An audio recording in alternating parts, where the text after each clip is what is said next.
Forza bici. Laghelò. Torna in terza.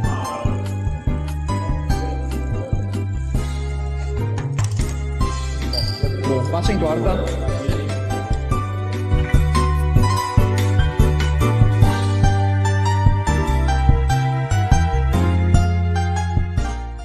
Il nostro progetto si chiama Bike and Day perché l'idea è una bici per tutti e da poter usare sempre. La bici elettrica è un nuovo modo ecologico per spostarsi e scoprire le bellezze della riviera del Brenta. Forza bici. Laghelò.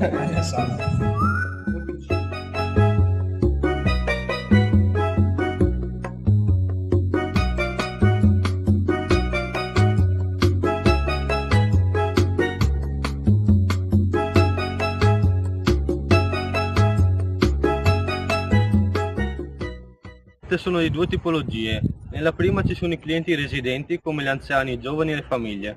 Agli anziani interessa avere le postazioni Bike and Day nei luoghi ricorrenti, come la banca, l'ospedale e il panificio, mentre ai giovani e le famiglie interessa averle vicino alle scuole e vicino ai centri di ritrovo. Nella seconda ci sono i clienti turisti che visitano le ville lungo la riviera del Brenta.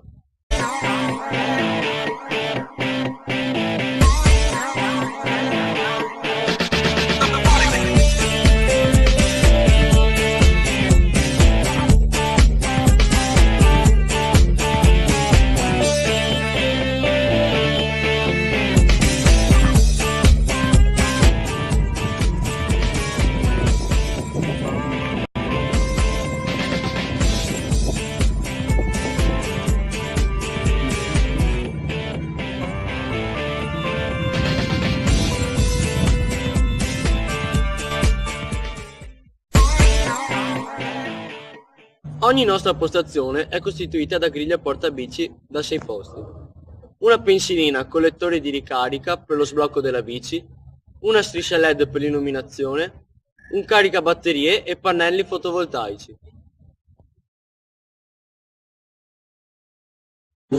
Abbiamo pensato di posizionare le nostre postazioni nei punti più rappresentativi della riviera.